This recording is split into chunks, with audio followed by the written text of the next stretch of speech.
जहर को जहर मारता है, ये कहावत तो आपने सुनी होगी। और अगर जब किसी को जहरीला सांप काट लेता है तो उसमें जो इंजेक्शन लगाया जाता है वो उसी सांप के जहर से ही बना होता है। तो आज के इस वीडियो में हम ये समझेंगे कि सांपों के जहर से इंजेक्शन को कैसे बनाया जाता है। इसे समझने से पहले हम कुछ चीज़ें जान लेते हैं ताकि हम इसको अच्छी तरीके से समझ सकें। हमारे शरीर में रोगों से लड़ने की क्षमता होती है जो हमें हानिकारक बैक्टीरिया और वायरस से बचाता है। इसी को कहा जाता है प्रतिरक्षा तंत्र या इम्यून सिस्टम। हानिकारक बैक्टीरिया और वायरस इत्यादि जैसे ही हमारे शरीर के अंदर आते हैं तो हमारा प्रतिरक्षा तंत्र उनसे लड़ता है, इम्यून सिस्टम उनसे लड़ता है। और अगर हमारा इम्यून सिस्टम प्रतिरक्षा तंत्र मजबूत हुआ तो उस हानिकारक वायरस या विषाणु को नष्ट कर देता है, जिससे हमारा शरीर रोगों से बच जाता है।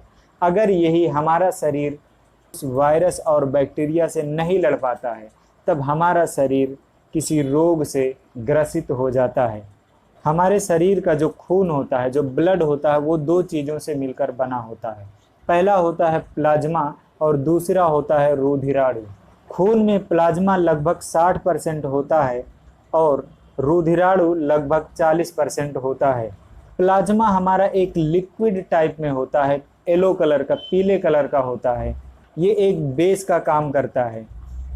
और दूसरा होता है रुधिराणु। रुधिराणु एक छोटे छोटे पार्टिकल होते हैं। इसको आप यूं समझ सकते हैं कि जैसे आप शरबत बनाने के लिए पानी लेते हो तो इसी तरीके से खून में प्लाज्मा होता है। और जैसे रुधिराणु होते हैं खून में, शरबत में आप जैसे चीनी, नमक और नींबू डालते हो, इसी खून में ही एंटीबॉडीज पाई जाती हैं जो कि हमें वायरस से बचाती हैं। प्लाज्मा से अगर फाइब्रिनोजेन नामक प्रोटीन को निकाल दिया जाए तो उसे कहा जाएगा सीरम। यानी सीरम और प्लाज्मा में ये डिफरेंस है कि प्लाज्मा में फाइब्रिनोजेन नामक प्रोटीन पाया जाता है और सीरम में फाइब्रिनोजेन नामक प्रोटीन नहीं पाया जाता है। कुछ वायरस ऐसे भी होते हैं जिनके लिए शरीर हमारा एंटीबॉडीज नहीं पैदा कर पाता, यानी कि हमारा प्रतिरक्षा तंत्र जो है वो एंटीबॉडी उसके लिए नहीं पैदा कर पाता। एंटीबॉडी का मतलब ये हो गया, एंटी जिस शब्द में भी लग जाए उसका मतलब होता है उल्टा।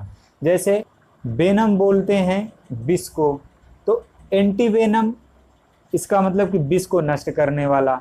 मैटर हो गया पदार्थ, एंटी मैटर यानी कि पदार्थ का अपोजिट। अगर कोई पदार्थ है और मैटर है और एंटी मैटर से आप मिला देंगे तो वो दोनों आपस में नष्ट हो जाएंगे।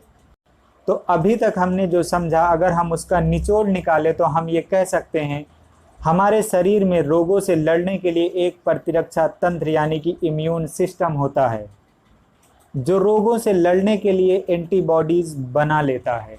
एंटीबॉडीज हमारी ब्लड में पाई जाती हैं। लेकिन अगर हमारा शरीर एंटीबॉडीज नहीं बना पाता है किसी बीमारी के लिए, या इतनी कम मात्रा में एंटीबॉडी बना पाता है कि उससे वो लड़ नहीं सकता, उस बीमारी से वो लड़ नहीं सकता है, तो हमारा शरीर उस बीमारी से ग्रसित हो जाता है। सांपों के जहर को विष यानी कि वेनम कहते हैं। इसके लिए जो इंजेक्शन इस्तेमाल किया जाता है उसको कहते हैं एंटीवेनम। अब हम ये समझते हैं कि एंटीवेनम को कैसे बनाया जाता है। जहरीले सांपों की कुछ मिलीग्राम मात्रा ही किसी भी व्यक्ति की जान लेने के लिए काफ़ी होती है, क्योंकि हमारा प्रतिरक्षा तंत्र सांपों के विष के लिए इतना एंटीबॉडी नहीं बना पाता है कि वो उसको न्यूट्रलाइज कर सके। तो व्यक्ति की जान बचाने के लिए उसको दिया जाता है एंटीवेनम इंजेक्शन।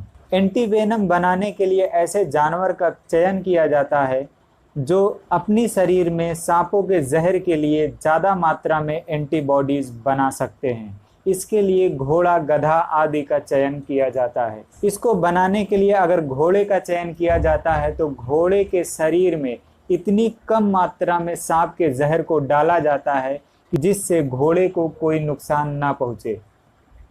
घोड़े को कोई भी नुकसान ना पहुँचने का मतलब क्या है कि उस थोड़े से जहर के लिए घोड़े का शरीर एंटीबॉडी बना लेगा और उसका शरीर उसके जहर को न्यूट्रलाइज कर देगा।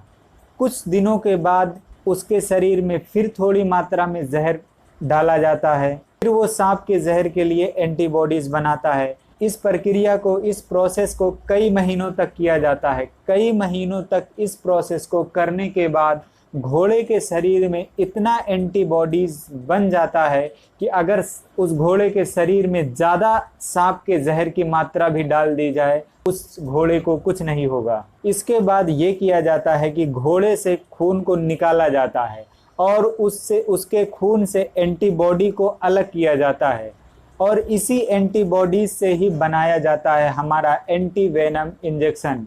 यानी कि जो घोड़े ने अपने शरीर में एंटीबॉडीज पैदा की थी, उसी का इस्तेमाल किया जाएगा इंजेक्शन के रूप में किसी व्यक्ति को सांपों के जहर से बचाने के लिए।